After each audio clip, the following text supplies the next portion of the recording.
Seguimos con esta serie, Cristología, la doctrina de Jesucristo. Y hoy en día, con el favor del Señor, vamos a terminar la porción que comenzamos la semana pasada, que tiene que ver con las afirmaciones mesiánicas de Jesucristo. Las afirmaciones mesiánicas de Jesucristo. La semana pasada solamente pudimos llegar hasta la mitad del estudio. Y como un repaso, espero que sea un repaso breve, les recuerdo, hermanos, que es importante ver lo que dice las Escrituras acerca de este Mesías que había sido prometido desde el Antiguo Testamento, y es importante poder conectar a esas profecías del Antiguo Testamento, conectarlas con Jesús, el Hijo de Dios que vino a esta tierra, se humanó. Dijimos la semana pasada, hermanos, que Cristo significa Mesías, lo cual también significa ungido. La palabra Mesías viene del origen hebreo. Cristo es el equivalente a Mesías en hebreo, pero es el equivalente griego de Mesías, Cristo. Y pues obviamente ambos quieren decir ungido. El significado es ungido. Cuando vemos la palabra Mesías en el Antiguo Testamento, estamos entendiendo que la palabra del Señor nos habla de ese ungido. Cuando vemos la palabra Cristo en el Nuevo Testamento, estamos viendo que la palabra es ungido, o que es el equivalente griego de llamar al ungido. Ahora, hay una gran distinción entre la manera como el Antiguo Testamento usa la palabra Mesías a cómo lo usa en el Nuevo Testamento. Porque en el Antiguo Testamento hay como 39 menciones del Mesías, pero una gran parte de esas menciones del Mesías en el Antiguo Testamento se refieren a reyes o sacerdotes. Si uno mira las referencias bíblicas, uno va a entender que eso no está hablando de una profecía del Mesías que vendría en el nombre de Jesús, sino que se refieren a esos reyes y sacerdotes. Pero sí vemos un par de referencias en el Antiguo Testamento que vamos a revisar, aparte de otras que vemos en el Antiguo Testamento. Uno está en Daniel 9:25, no lo vamos a leer, la semana pasada lo vimos. Si usted está apuntando, puede leer Daniel 9:25 o apuntar. El Salmo capítulo 2, el Salmo 2, versículo 2, también nos enseñan y hablan de ese ungido con referencia específica a Jesucristo. En el Nuevo Testamento, la palabra Cristo dijimos que se encuentra más de 500 veces, hermanos. Y cada vez que en el Nuevo Testamento hay esa referencia a Cristo, o sea, al ungido, está refiriéndose directamente a Jesucristo. Y ejemplos de eso, un ejemplo nada más, lo vemos en Juan capítulo 20, versículo 31.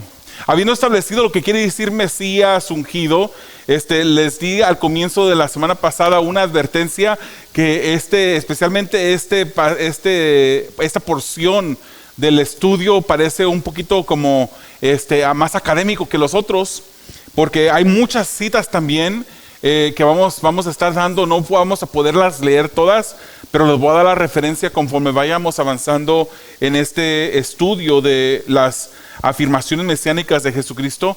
Le voy a estar dando las citas bíblicas para que usted las apunte y las pueda examinar en su casa.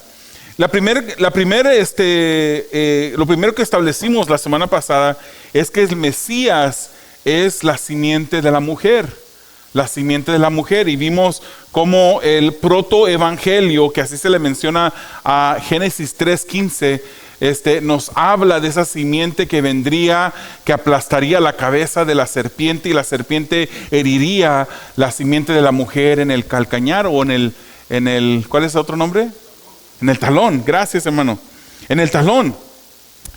Vemos también que Mateo capítulo 1, versículo 16 y versículo 18 nos habla que Jacob fue padre de José, el marido de María, de la cual nació Jesús, llamado el Cristo. El versículo 18 nos enseña cómo el nacimiento de Jesucristo fue que su madre María estaba comprometida para casarse con José. Antes de que se llevara a cabo el matrimonio, se halló que había concebido por obra del Espíritu Santo.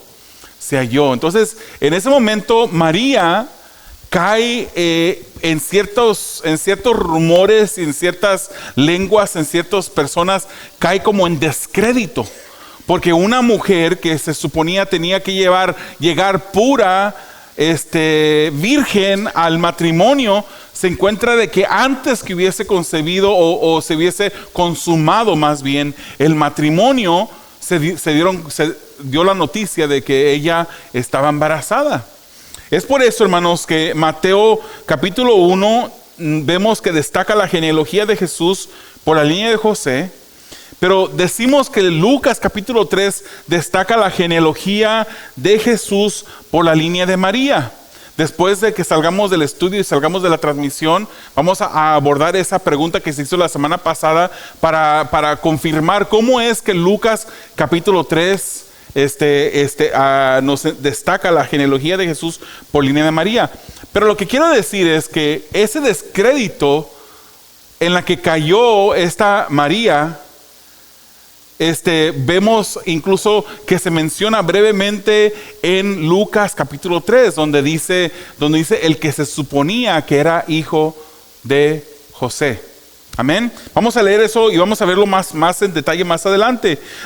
Como un punto número 2, vimos que el Mesías es la simiente de Abraham.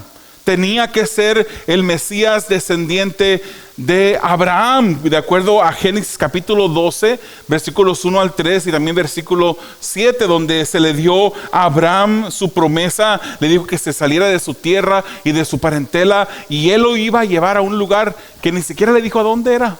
Simplemente le dijo: sal de tu tierra y de tu parentela a un lugar que yo te voy a mostrar. Eso es por eso que a Abraham se le conoce como el padre de la fe, y se le dice que iba a bendecir lo iba a bendecir a él, que iba a engrandecer su tierra, y él sería de bendición. La simiente de Abraham sería de bendición. Y dígame si Jesús no es bendición para nosotros. Si Jesús estuviéramos en destino a la muerte, una muerte, una separación de Dios por toda la eternidad, pero nos vemos que esta promesa se le da a Abraham. El Mesías sería de la simiente de Abraham.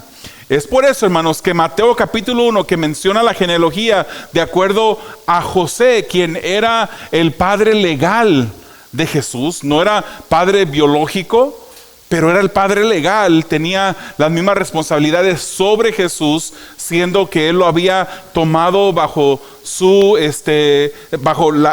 la porción legal. Vemos cómo Mateo 1:1 menciona que es el libro de la genealogía de Jesucristo, hijo de David, hijo de Abraham. Lo lleva para atrás a Abraham, y usted puede ver un poquito más de detalle de eso en Gálatas capítulo 3, 8, versículos 14 y versículos 16. Como tercer punto, vimos que el Mesías es de la simiente de Isaac. Y mencionamos que aunque Abraham tuvo primeramente a Ismael como hijo, no viene la simiente de parte de Ismael, sino que Isaac es el hijo de la promesa. ¿Usted ha escuchado eso en las escrituras, verdad? ¿O ha escuchado la predicación cuando se dice que era el hijo de la promesa? Porque de allí descendía la promesa, a través de esa línea descendía esa promesa de la cual vendría Jesucristo. Jesucristo viene de la línea de Ismael.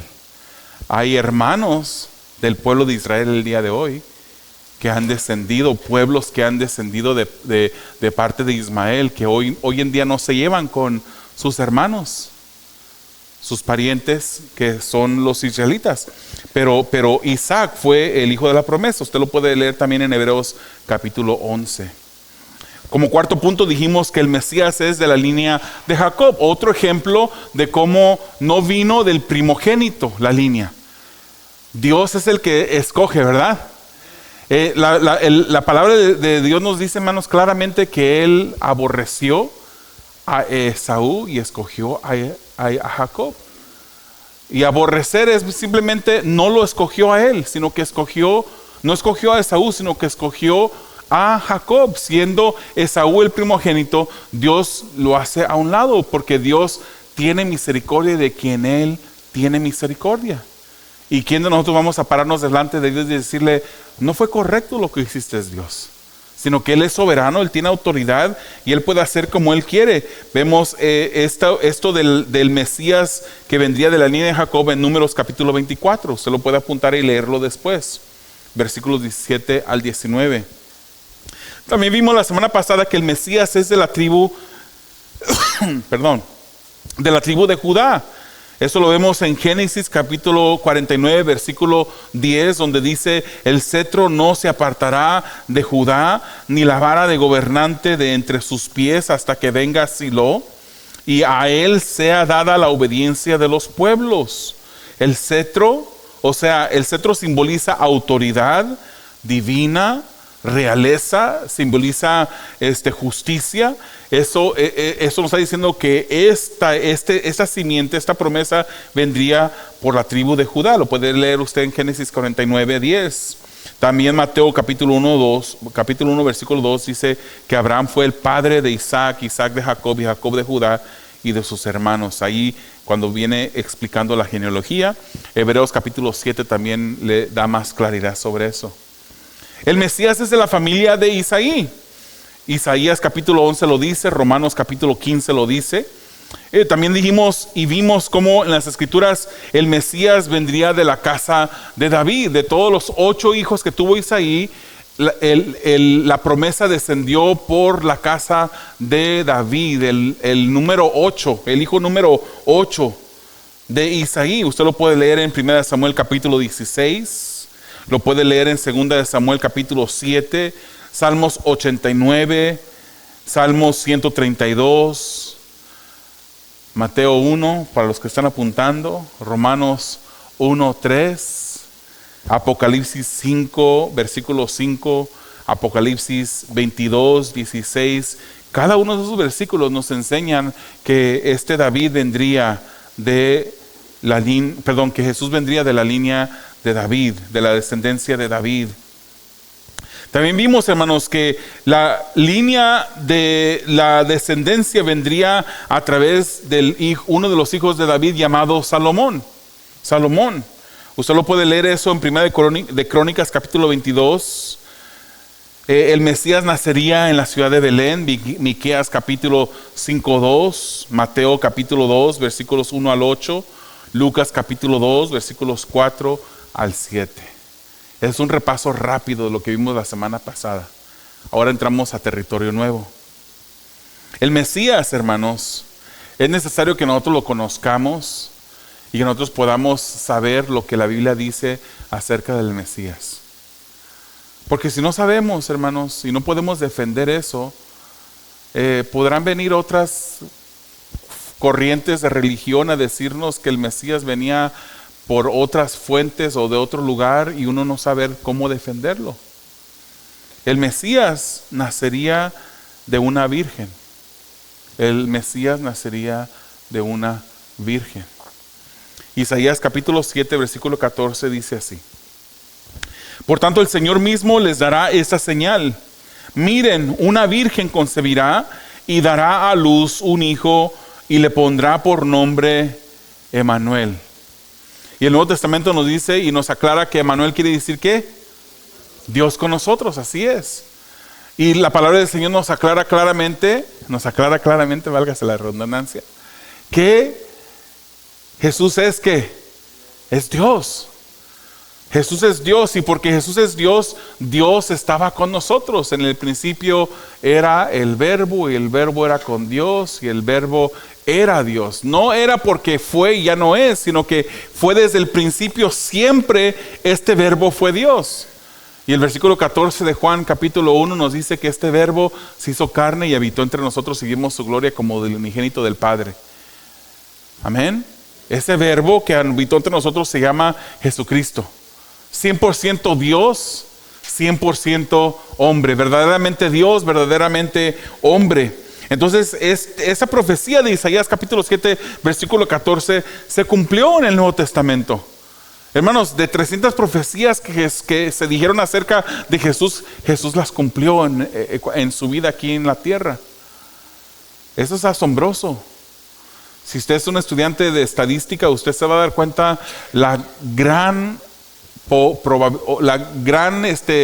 imposibilidad prácticamente de que una persona hubiese podido cumplir esas profecías, ese número de profecías en 3 años de ministerio aquí en la tierra, y aparte antes, por ejemplo, en esta profecía de que nacería de una virgen.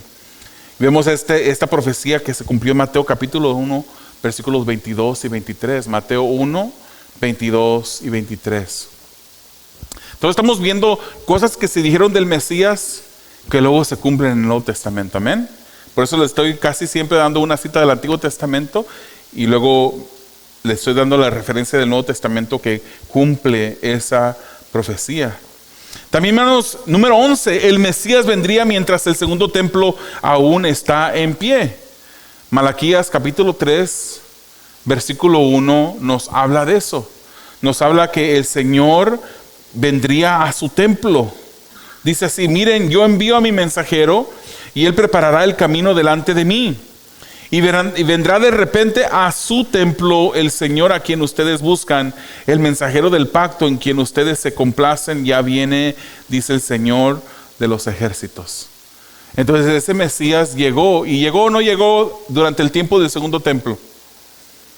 En el año 19 antes de Cristo, Herodes el Grande casi renueva todo el templo que se había construido en el tiempo de Esdras y Nehemías. Pero en ese año, 19 años antes de que Jesús viniera a este mundo, Herodes el Grande derrumba mucho de los muros, mucho de las paredes, y él las reconstruye.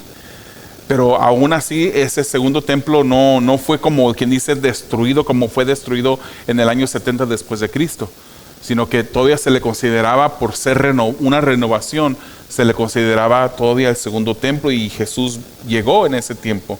Todos los que hemos estado aquí a través del libro de Marcos hemos visto cómo el Señor dentro del templo discutía con diferentes religiosos, diferentes temas que cuando querían ellos hacerle caer para encontrar falla en él y acusarle. Eso todo sucedió durante este segundo templo. También, hermanos, vemos en las Escrituras que el Mesías sería cortado o se le daría muerte antes de que este segundo templo fuese destruido. Y esa profecía la cumplió Jesucristo. Si vamos a Daniel capítulo 9, versículos 24 al 27, quiero leerlo juntamente con ustedes. 70 semanas han sido decretadas sobre tu pueblo y sobre tu santa ciudad, dice, para poner fin a la transgresión, para terminar con el pecado, para expiar la iniquidad, para traer justicia eterna, para sellar la visión y la profecía, y para ungir el lugar santísimo. Has de saber, dice el versículo 25, y entender que desde la salida de la orden para restaurar y reconstruir a Jerusalén hasta el Mesías príncipe, el ungido, el príncipe ungido, habrá 7 semanas y 62 semanas. Estas semanas obviamente son grupos de 7 años cada semana. Volverá a ser edificada con plaza y foso, pero en tiempos de angustia. Hermanos, es impresionante cómo la Escritura, si vamos y contamos el tiempo que transcurrió desde las profecías de Daniel hasta la venida de Jesucristo, no pasaron ese número de semanas en términos de semanas de días, pero si vemos esas semanas y contamos todos los años, que cada semana representa 7 años, todo se cumple a el momento que indicaba la profecía. El versículo 26 dice: después de las 62 semanas el Mesías será muerto y no tendrá nada. Y el pueblo del príncipe que ha de venir destruirá la ciudad y el santuario. No sé si se fijó, en el versículo 25 habla del Mesías príncipe, con M, Mesías, M mayúscula y con P mayúscula. Está hablando del Mesías Jesucristo. Pero en este versículo 26 habla que después de las 62 semanas el Mesías será muerto y no tendrá nada. Y el pueblo del príncipe, ahora habla de un príncipe con P minúscula, porque está hablando de un rey que iba a venir, iba a destruir la ciudad y iba a destruir el santuario. Eso ocurrió en el año 70 después de Cristo. Todo se cumple. Jesucristo vino durante el periodo del segundo templo y antes de que el segundo templo fuese destruido, como lo dictaba el Antiguo Testamento, la profecía. Después fue destruido el santuario. Dice, su fin vendrá con inundación, aún hasta el fin habrá guerra, las desolaciones están determinadas. Dice el versículo 27, y él hará un pacto firme con muchos por una semana, pero a la mitad de la semana pondrá fin al sacrificio y a la ofrenda de cereal. Sobre el ala de abominaciones vendrá el desolador hasta que una destrucción completa, la que está decretada, sea derramada sobre el desolador. Este último versículo 27 nos está hablando de esa última semana que está por cumplirse. Esa semana son 7 años que hará pacto, dice, y él hará un pacto firme con muchos por una semana. Así dice, ¿verdad? O sea, por 7 años. Pero a la mitad de esa semana, a la mitad de esos 7 años, pondrá fin al sacrificio. Él va a poner un fin a esa religiosidad de los judíos que estarán en ese tercer futuro templo que existirá. Pondrá fin, y todas las escrituras, hermanos, se cumplen. Y vemos cómo el Mesías, príncipe, el Jesucristo, vendría y sería muerto antes de que este templo fuese destruido, como fue destruido en el 70 después de Cristo. Número 13, el Mesías será un profeta. ¿Jesucristo fue un profeta o no fue profeta? Fue un profeta. Jesucristo fue un profeta. ¿Qué quiere decir profeta, hermanos? ¿Qué quiere decir profeta? Estamos en el momento interactivo del estudio. ¿Mande? El que habla en el nombre de Dios.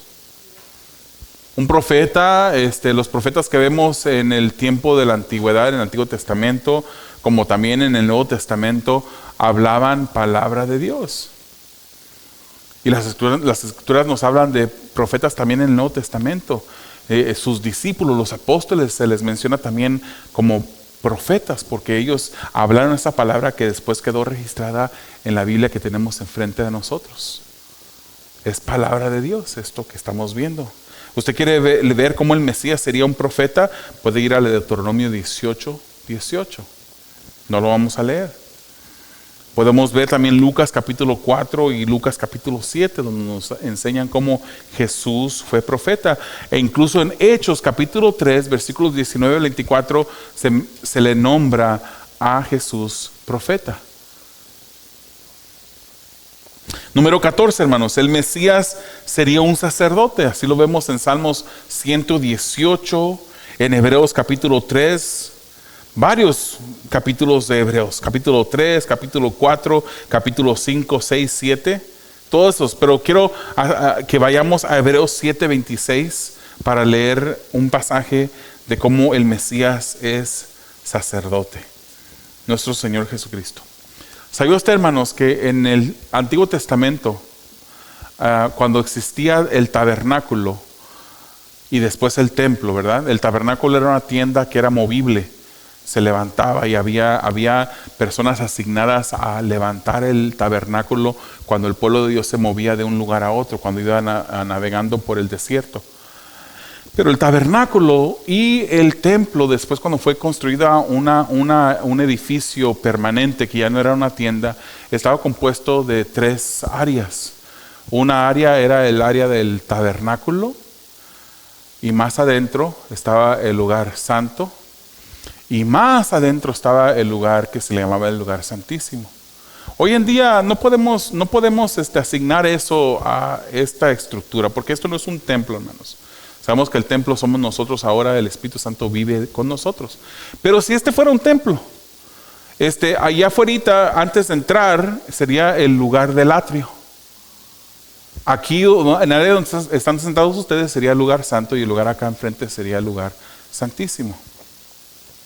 Hoy en día hay conceptos religiosos que diferentes iglesias usan y miran este lugar como el lugar santísimo, ¿verdad? Y la plataforma como un lugar santísimo. Este lugar es un lugar común y corriente hoy en día. Ahora, quiero especificar que lo que se hace acá al frente es santo, ¿verdad? Este lugar no es el lugar santísimo, pero se está ministrando delante de un Dios que es santo, y por lo cual tenemos nosotros que abordar esto de una manera reverente, ¿verdad? Entonces, el lugar santo y el lugar santísimo estaba dividido por una cortina. Y en esa cortina, hermanos, dividía el lugar santo del santísimo. Y pasando esa cortina, no se pasaba, nadie pasaba más que el sumo sacerdote. El sumo sacerdote. Había una sola persona, que era el sumo sacerdote, que podía pasar esa cortina. Y en este lugar, hermanos, detrás de esa cortina estaba lo que se llamaba el arca del pacto. El arca del pacto, que fue diseñada por Dios. Dios le dio el diseño a Moisés, fue construida en ese tiempo. Y esa arca de pacto era colocada en este lugar santísimo. El sumo sacerdote, cuando entraba a ofrecer en este lugar santísimo, él en su vestimenta traía unas campanitas. Y traía un cordón o un lazo, una soga amarrada a él. Porque, hermanos, si este sumo sacerdote entraba de una manera indigna, una manera en la que él no se había santificado de acuerdo a los mandamientos de Dios, él caía muerto dentro de este lugar santísimo. Y los sacerdotes no podían correr o buscarlo adentro del lugar santísimo, porque si entraban ellos, caían muertos también. Entonces, por eso, mientras que andaba oficiando el sumo sacerdote dentro del lugar santísimo, esas campanitas iban moviéndose y hacían ruido. Ya cuando no se oían las campanitas, era porque había sucedido algo terrible al sumo sacerdote, y ya con ese lazo con el que lo tenían amarrado, lo sacaban para afuera del lugar santo. Ese velo, esa cortina que estaba dividiendo el lugar santo del lugar santísimo, el libro de Hebreos lo compara a al cuerpo, a la carne del Señor Jesucristo. Como en el momento cuando Él muere, ese velo es partido, como su cuerpo, su carne fue partida. Entonces, ese sumo sacerdote solamente entraba una vez al año a este lugar. Pero, ¿cuántos años han existido, hermanos? En todo el tiempo, en toda la historia. Muchísimos, miles de años, ¿verdad? Quiere decir que no solamente entraba una sola vez, sino que entraba cada año, tenía que entrar para ofrecer por sus pecados y los pecados del pueblo. Pero fíjese lo que Hebreos dice, hablando de Jesucristo como el sumo sacerdote. Es maravilloso, hermanos. Dice, porque convenía que tuviéramos tal sumo sacerdote. Y lo describe como santo, inocente, inmaculado, apartado de los pecados y exaltado más allá de los cielos. ¿Quién es ese sumo sacerdote? Jesucristo. Jesucristo fue santo y es santo. Jesucristo fue y es inocente. Jesucristo es inmaculado, apartado de los pecadores y exaltado más allá de los cielos. Versículo 27 dice que no necesita como aquellos sumos sacerdotes. Ahora está refiriéndose a aquellos sumos sacerdotes que entraban con las campanitas y con el lazo amarrado para por si acaso se caían muertos.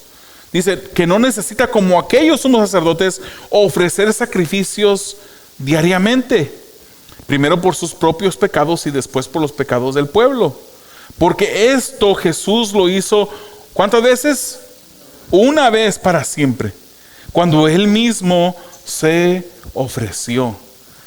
Qué maravilloso que Jesucristo fue no solamente el sumo sacerdote que entró al lugar santísimo a ofrecer sacrificios, sino que Él mismo fue el sacrificio que ofreció. Fue el sacrificio y fue el sumo sacerdote que ofreció el sacrificio.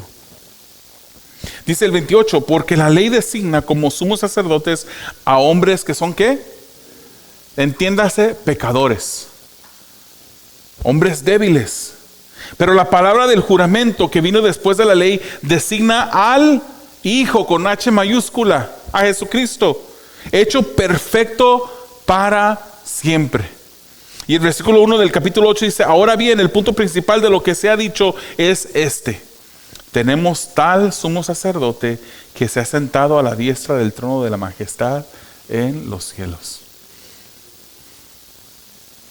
¿En dónde está Jesús en este momento? ¿En dónde está el Hijo, el sumo sacerdote? Sentado a la diestra. A la diestra. Y ese sumo sacerdote, hermanos, también nos dice las Escrituras que intercede por nosotros día tras día. En todo momento está intercediendo por nosotros.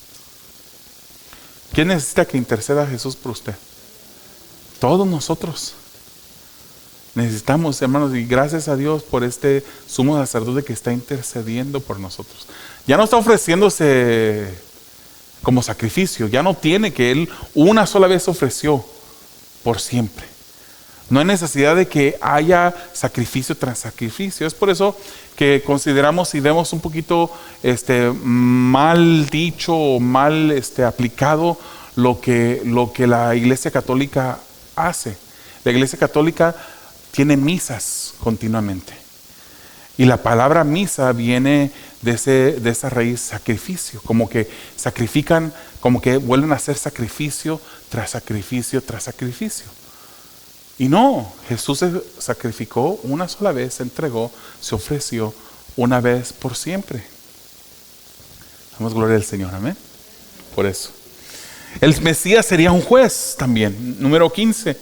Usted lo puede ver en muchos versículos de Salmos, capítulos, perdón, diferentes salmos, Salmo 50, voy despacio, Salmo 67, Salmos 72, Salmos 75, Salmos 82, también el 97 y el 98, y hay muchos más, hermanos. Pero vamos a ver lo que dice el Salmo 98, versículo 9. Dice, delante del Señor pues viene a juzgar la tierra. Él juzgará al mundo con justicia y a los pueblos con equidad. ¿Ya vino Jesús a juzgar al mundo? No, pero ya viene. Pero ya viene. Mateo 25, versículos 31 y 32. Puede usted ver esa referencia también. Pero leamos Juan 5:22. Estamos viendo el Antiguo Testamento, lo que el Antiguo Testamento dijo sobre el Mesías, cómo sería un juez. ¿Y qué dice Juan 5:22? Dice, porque ni aun el Padre juzga a nadie, sino que todo juicio se lo ha confiado ¿a quién? Al Hijo. Todo juicio se lo ha confiado al Hijo. Otra referencia, 1 Corintios, capítulo 4, versículo 5. Pero lea conmigo Apocalipsis 19, versículo 11. Apocalipsis 19:11 dice, vi el cielo abierto y apareció un caballo blanco. El que lo montaba se llama Fiel y Verdadero, con justicia juzga y hace la guerra.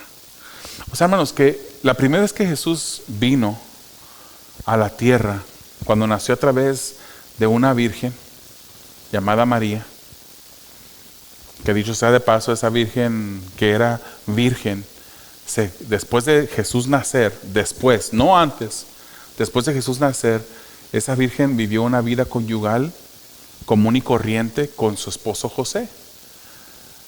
Tienen más hijos y tienen hijas. Ninguna hija, se mencionan los hijos, pero no se dan los nombres de ninguna hija, pero sí se dan nombres de hijos en las Escrituras, que eran hermanos de Jesús. Y estos hermanos de Jesús eran hermanos de sangre, podemos llamarles medios hermanos porque los hijos de José era el padre biológico, pero Jesús no fue hijo biológico de José, por eso les llamamos medios hermanos a los otros hijos de María, pero que eran hijos biológicos de José, ¿verdad? ¿Vamos entendiendo? Esos hijos eran hermanos de José y algunas personas dicen, pues sí, eran hermanos así como tú y yo somos hermanos. Es un hermano espiritual. Si ese fuera el caso, si estos hermanos que la Biblia menciona de Jesús fueran hermanos espirituales, entonces no diría lo que la palabra del Señor dice acerca de esos hermanos. Dice que ni ellos creían en Jesús. Entonces no eran hermanos espirituales, eran hermanos en sangre, hijos de María y de José, medios hermanos de Jesús. La primera vez que Jesús vino como cordero inmolado, no abrió su boca, no se defiende. Eso lo vamos a ver este próximo domingo cuando veamos el libro de Marcos capítulo 15, el primer mensaje del capítulo 15. Él no abrió su boca. Entonces vino de una manera diferente, hermanos. Vino a extender misericordia, no siendo culpable de nada. Él ofrece su vida en la cruz de Calvario para morir como un sacrificio sustitutorio, el morir en nuestro lugar, en morir en el lugar de todos aquellos que han puesto su fe en Jesús.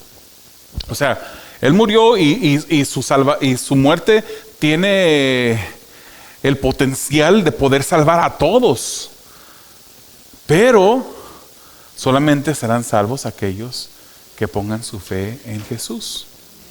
Ese fue el Jesús que vino primeramente, pero vendrá de nuevo.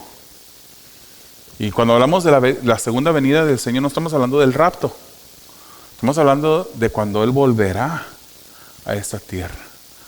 Y Él volverá, hermanos, como un juez justo. Todo ojo le verá. La primera vez lo vieron un grupo de personas, y ese grupo de personas que tenían que haber reconocido, especialmente los líderes religiosos, que tuvieron que haber reconocido las profecías del Antiguo Testamento. Ellos conocían muy bien las profecías, y al ver a Jesús hubieran de haber dicho: este es del que habla las Escrituras. La primera vez vino y fue rechazado, pero este mismo Jesús regresará un día. Todo ojo le verá, toda rodilla se doblará y toda lengua confesará que Jesús es el Señor. Y en ese momento, hermanos, Él vendrá a ejecutar juicio sobre todos aquellos que hoy en día han dicho: esos cristianos son locos. Esa Biblia que ellos leen y que estudian está llena de puras contradicciones, puras mentiras. Y no, la palabra del Señor es confiable. Y no me quiero meter en eso porque sabemos cómo hemos comprobado que la palabra del Señor es confiable, es veraz, es infalible, inerrante. Podemos confiar en ella. Y el tiempo lo ha comprobado que es una palabra que podemos confiar. Esta palabra, muchos la han rechazado y dicen: no creo yo en eso. Y dicen: fueron hombres los que escribieron eso. No fue, pero sí, obviamente no vamos a negar, fueron hombres, instrumentos de Dios, que Dios usó para escribir la palabra, pero fueron palabras inspiradas por Dios. ¿Cómo sabemos? Porque toda la palabra tiene una coordinación, o encaja perfectamente, no se contradice. Y muchas otras, pero no quiero entrar en eso ahorita. Muchas otras razones. Entonces, el Señor Jesucristo regresará un día como juez de todas aquellas personas que lo rechazaron a Él. ¿En qué lado estás tú? ¿Eres de aquellos que, aunque no lo han visto, creíste? Y dice las Escrituras: bienaventurados aquellos que no vieron y creyeron. ¿O eres de aquellos que has escuchado vez tras vez la palabra y sigues rechazando, diciendo: fábulas, no es verdad? El Mesías sería rey, hermanos. Salmos capítulo 2 y Salmos capítulo 24. Zacarías 9:9 dice: regocíjate sobremanera, hija de Sión, da voces de júbilo, hija de Jerusalén, mira, tu rey viene a ti, justo y dotado de salvación, humilde y ¿qué? Montado sobre ¿qué? Un asno, en un pollino, hijo de asna. Y eso lo vemos cumplirse en Mateo capítulo 21 versículos 4 al 11. Dice: esto sucedió para que se cumpliera lo que fue dicho por medio del profeta, cuando dijo: digan a la hija de Sión, mira, tu rey viene a ti, humilde y montado en un asna y en un pollino, hijo de bestia de carga. Entonces fueron los discípulos, hicieron tal como Jesús les había mandado y trajeron el asna y el pollino, pusieron sobre ellos sus mantos y Jesús se sentó encima. La mayoría de la multitud tendió sus mantos en el camino, otros cortaban ramas de árboles y las tendían por el camino. Y las multitudes que iban delante de él y las que iban detrás gritaban: Hosana al Hijo de David, bendito aquel que viene en el nombre del Señor, Hosana en las alturas. Cuando Jesús entró en Jerusalén, toda la ciudad se agitó y decían: ¿quién es este? Y las multitudes contestaban: ese es el profeta Jesús de Nazaret de Galilea. El rey había llegado a Jerusalén en esa semana antes que se celebraba la Pascua. Toda la gente, había una algarabía, toda la gente estaba emocionada, pero unos días después, el día jueves, el día viernes por la mañana, bien temprano, gritaban: crucifícale, crucifícale. Puedes también leer Juan 12, Juan 18 y Juan 19. 1 Timoteo 6 y Apocalipsis 11, versículo 15. Son solamente unas pocas citas, hermanos, de cómo el Señor Jesús es mencionado como el Mesías Rey. Ya vamos terminando esta noche. El Mesías hará milagros de sanidad física y espiritual. ¿Dónde vemos esto? Vaya conmigo a Isaías capítulo 35. Versículo 4 dicen: digan a los de corazón tímido, esfuércense, no teman, pues su Dios viene con venganza. La retribución vendrá de Dios mismo, mas Él los salvará. Entonces se abrirán los ojos de los ciegos y los oídos de los sordos se destaparán.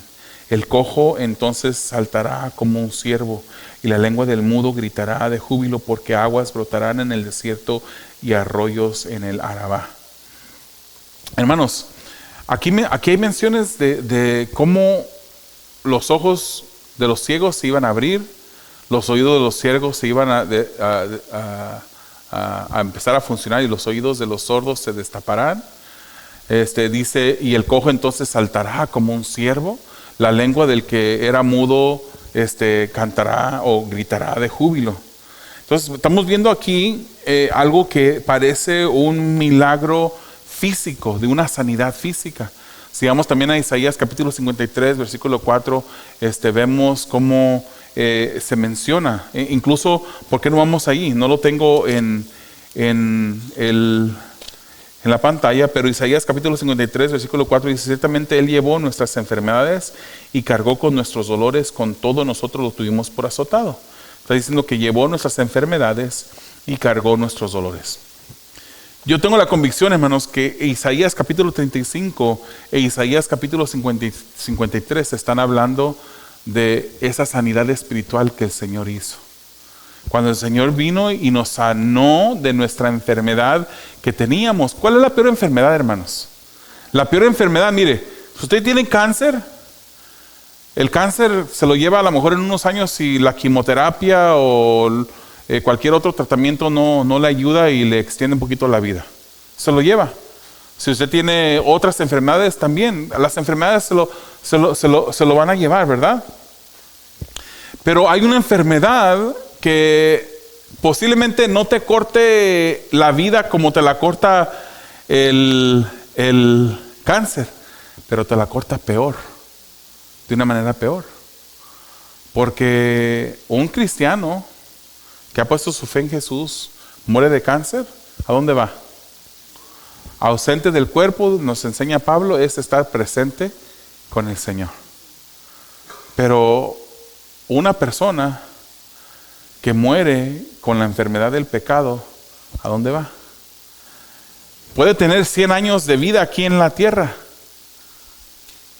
pero si muere en pecado, tiene una eternidad en el infierno. En el infierno, hermanos. ¿Qué es lo que le dice la Biblia? La Biblia no habla de purgatorio, la Biblia no habla de eso. No hay lugar de espera.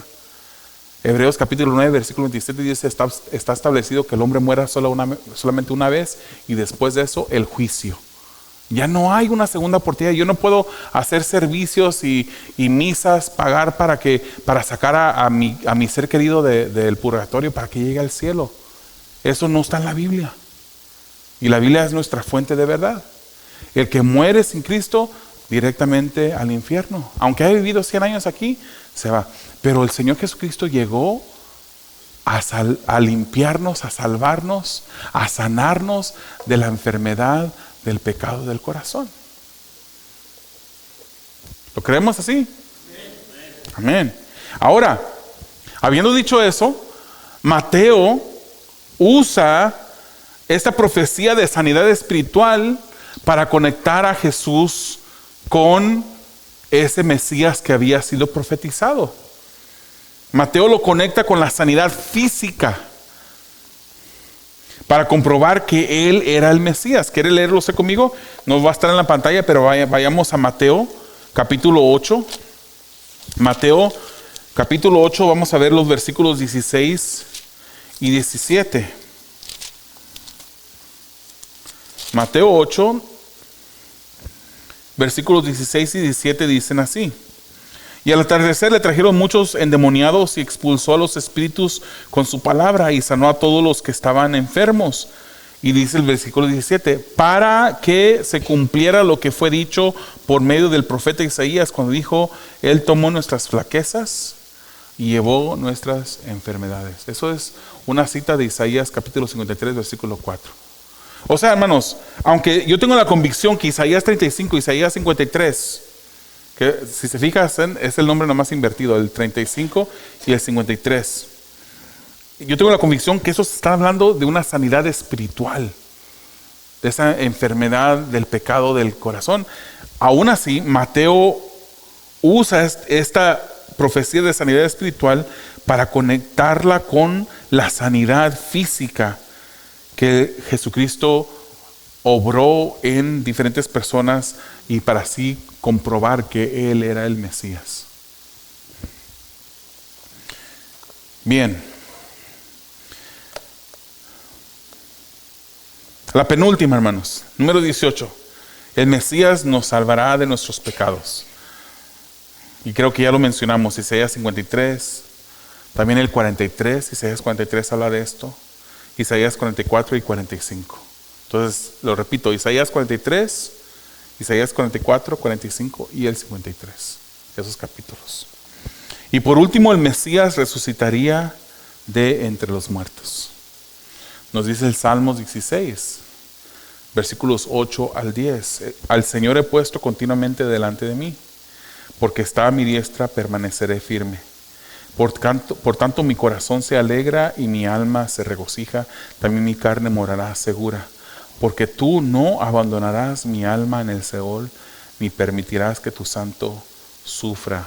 En otras versiones dice, vea corrupción. Amén. Jesucristo estuvo muerto. El Hijo estuvo vivo siempre, ¿verdad? El Hijo no dejó de existir.